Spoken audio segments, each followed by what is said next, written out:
Bismillahirrahmanirrahim. Assalamualaikum warahmatullahi wabarakatuh. Perkenalkan, nama saya Muhammad Badril Fahri, Prodi Tasawuf dan Psikoterapi, Fakultas Usuluddin dan Filsafat UIN Cernampil Surabaya. Baik, pada pertemuan kali ini saya akan mencoba membahas tentang penelitian saya atau laporan saya mengenai wacana tasawuf dalam pesantren modern Al-Amanah yang terletak di daerah Krian, Sidoarjo. Kenapa saya membahas tentang adanya wacana tasawuf dalam pesantren ini? Karena pesantren ini juga cukup unik ya. Di dalam sebuah pesantren, satu pesantren itu ada dua torekot gitu ya. Jadi mungkin mengafiliasikan ya kan ada dua torekot. Ini ada torekot Zaziliyah dan torekot Qadiriyah wa Naqsabandiyah.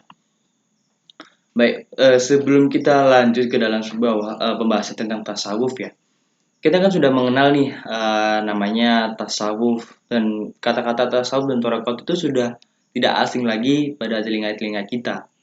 Nah, dalam ajaran tasawuf,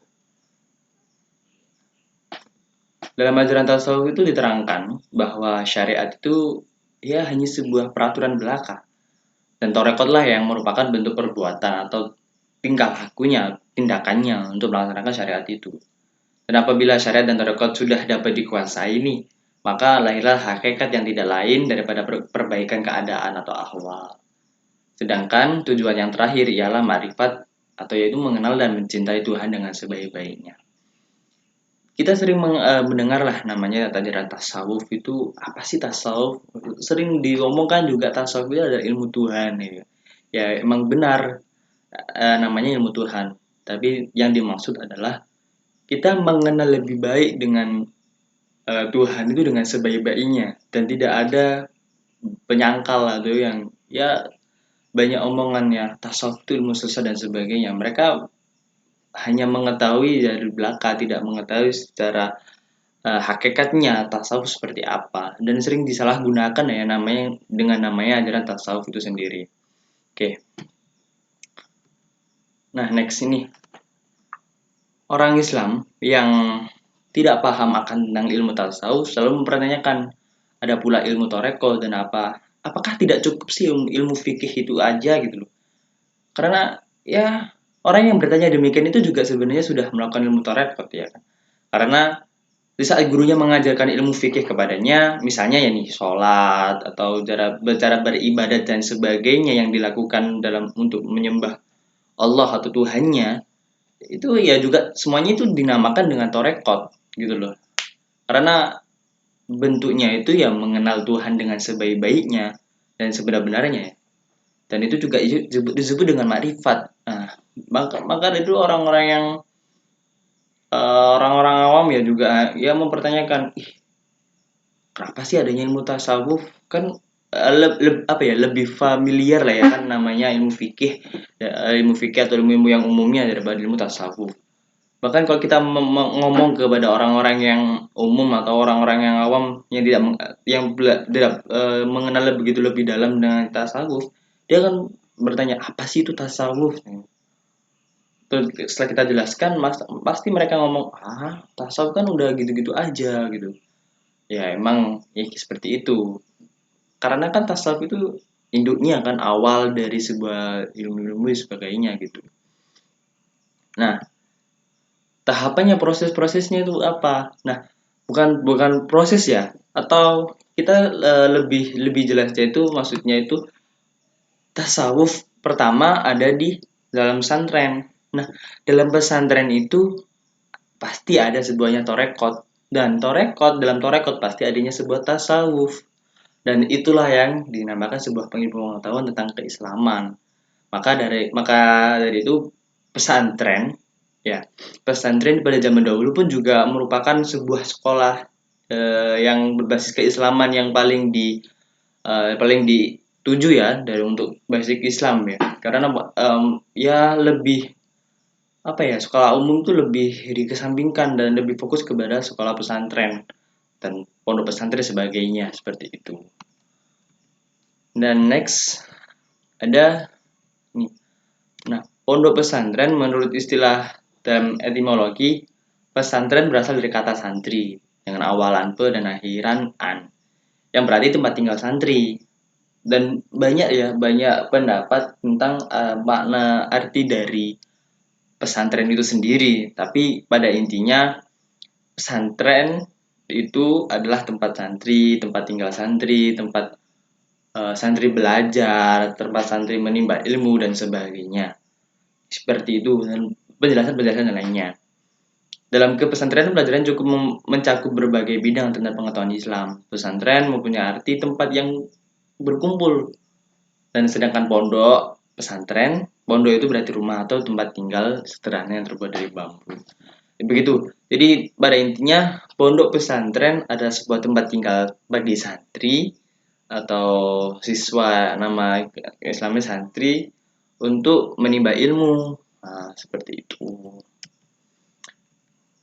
Kemudian sedangkan pondok menurut terminologi atau istilahnya tempat tinggal bagi santri yang sedang menuntut ilmu. Dan menurut pendapat lain, lembaga pendidikan yang di dalamnya terdapat seorang kiai yang mengajar dan mendidik para santri dengan sarana masjid yang digunakan untuk menyelenggarakan pendidikan tersebut, serta adanya pemondokan atau asrama sebagai tempat tinggal. Yang dimaksud dalam sini adalah yakni adanya sebuah tempat istirahat bagi santri untuk setelah lelah belajar menimba ilmu, seperti itu. Maka adanya namanya pondok dan adanya asrama, seperti itu.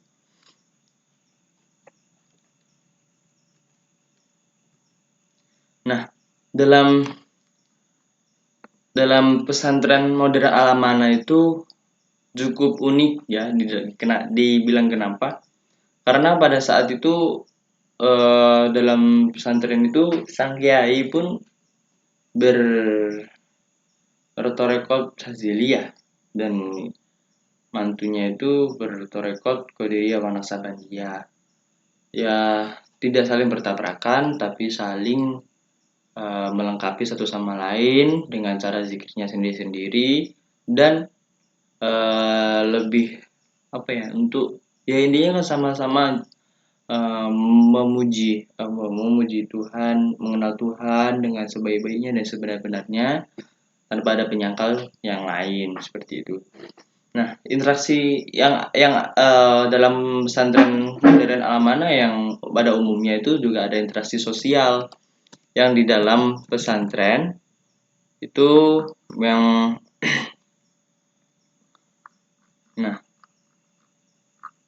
yang dalam pesantren itu ada sekolah formal nih. Nah, sekolah formal itu kan kalau pada pesantren Salafiyah itu dibagi dua, ada pesantren sekolah biasa sama sekolah diniyah, yakni isinya tentang ilmu kepesantrenan. Tapi dalam pesantren modern Alamana ini dia menjadikan satu, dia ada sekolah formal yang diisinya juga berbasis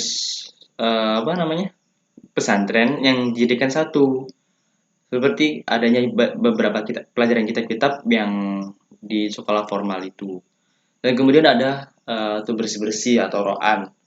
Nah, bersih-bersih kan juga sebagian dari iman tuh. Maka setiap santri yang ada di sana itu membersihkan bersama-sama itu setiap hari Minggu pagi jam 8 sampai jam 10 setelah selesai sholat duha baru mereka mengurus untuk dibagi nanti dari pihak pengurusnya ada pembagian sendiri-sendiri. Setelah ada bersih-bersih namanya adanya muhadoroh. Nah, muhadoroh itu bisa dibilang itu dengan kata lain pembelajaran bagi para santri untuk bisa belajar speech program atau berpidato di depan umum. Nah, muhadoroh atau speech program ini juga sangat penting bagi para santri. Di sisi lain, mereka bisa berbicara dengan lantang di depan umum dan mereka juga bisa berdakwah dengan caranya sendiri. Maka dari itu kan nama ya bisa dibilang hasil dari muhadoroh itu juga mereka bisa gampang untuk berdakwah pada tempat-tempatnya seperti itu. Nah, kemudian setelah adanya muhadoroh dan program-programnya itu ada yang namanya muhadasah nih. Nah, muhadasah itu kan isinya itu pembelajaran tentang bahasa yang dimana di pesantren modern Al-Amanah ini menggunakan dua bahasa, yakni bahasa Arab dan bahasa Inggris. Ada 2 minggu bahasa Arab, ada 2 minggu bahasa Inggris, dan dari minggu itu selalu menggunakan bahasa Jawa, Kromo, Inggil. Nah, itu juga akulturasi kan antara budaya Barat dan budaya Arab Timur, dan kemudian masih ada interaksi lokalnya, yakni menggunakan bahasa Jawa. Dan itu kan juga mengakulturasi budaya dan tidak mengesampingkan budaya aslinya gitu loh. Dan para santri pun juga lebih mengenal ya namanya sebuah bahasa yang baru gitu. Karena kan tasawuf dan tarekat itu tidak mengekang para mengekang penganutnya untuk seperti ini. Tapi ya namanya tasawuf, ya bersikap sosial formal. Dan kemudian ada interaksi sosial dengan masyarakat dan lingkungan pesantren. Nah, pesantren itu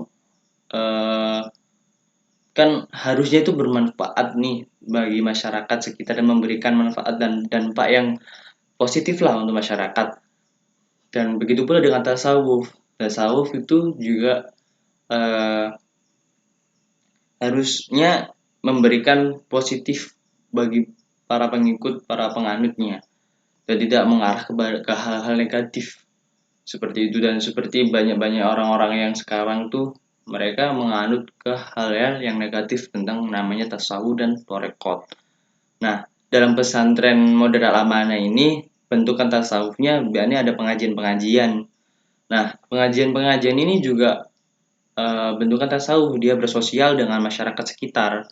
Adanya pengajian iling-iling, sebutan dari pengajian khazanah budaya Islam yang diperuntukkan untuk masyarakat sekitar pesantren. Dan kemudian ada pengajian rutinan untuk wali santri. Nah, pengajian untuk wali santri ini 2 mingguan, setiap 2 minggu awal dan di minggu akhir gitu.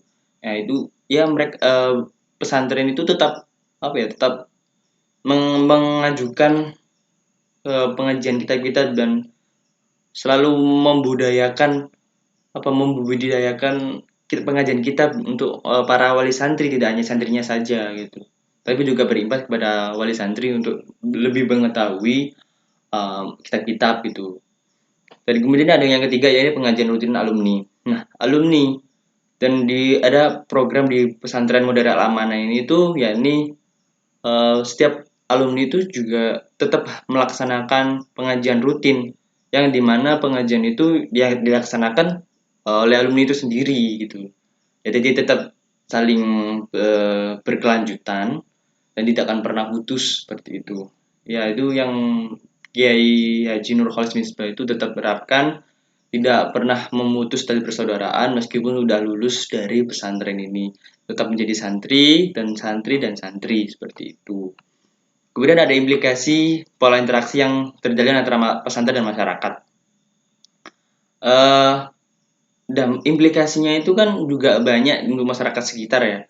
Di sisi lain, masyarakat sekitar juga lebih terkenal daerahnya, kemudian adanya sebuah pondok pesantren, maka membangkitkan untuk perekonomian masyarakat sekitar, yakni dengan berjualannya ada pentol, es tebu, dan sebagainya. Meskipun di dalam pesantren itu sendiri ada unit usaha yang koperasi yang dijalankan oleh santri itu sendiri. Tapi kan untuk feedbacknya ke masyarakat itu tetap bagus gitu loh. Nah, jadi tidak melarang untuk masyarakat sekitar untuk berjualan, tapi itu juga tetap di dalam pesantren itu tetap menjalankan usaha untuk mengatur, mengajari para santri untuk bisa mengelola perekonomian seperti itu. Dan tidak hanya dalam perihal ekonomi ya, mungkin dalam bidang agama pun juga masuk itu agama. Jadi adanya pengajian tuh tadi yang tadi iling-iling itu untuk masyarakat sekitar. Jadi masyarakat sekitar ya tidak hanya melulu tentang pengajian di masjid aja setiap hari Minggu atau apa, tapi juga selalu ada pengajian rutinan untuk masyarakat, yakni pengajian iling-iling tadi. Kemudian tidak mengesampingkan sosial budaya yang ada di dalam masyarakat. Seperti tasawuf itu ya sesuai, tidak menepiskan budaya yang asli dari daerah itu, tapi mengakulturasikan seperti itu. Ya menyesuaikan, tapi tetap sejalan dengan syariat seperti itu. Karena dari sejarah ya pondok pesantren Muda Alamana dulu itu emang daerah situ itu emang kental dengan budaya-budaya ilmu hitam dan sebagainya. Ya namanya apa ya, pesantren kan juga banyak gitu. Tapi tetap dalam pesantren ini ya Haji Nur Fasmisbah tetap eh, alhamdulillah tetap bisa maju terus untuk mengembangkan lebih kembangnya pesantren Darul Amanah lebih maju lagi dan tidak mengesampingkan budaya lokal, sosial budaya dan sebagainya. Meskipun pesantren Darul Amanah ini di tengah-tengah syawah, tapi masalah eh, pendidikan dan pendidikan dan ilmu teknologi tidak kalah dengan dunia luar dan bisa bersaing dengan dunia luar, dan itu hebatnya sebuah pesantren tidak lekang oleh waktu dan tetap terus maju untuk menjadi yang terbaik dan menjadi pilihan basic keislaman yang lebih baik lagi seperti itu.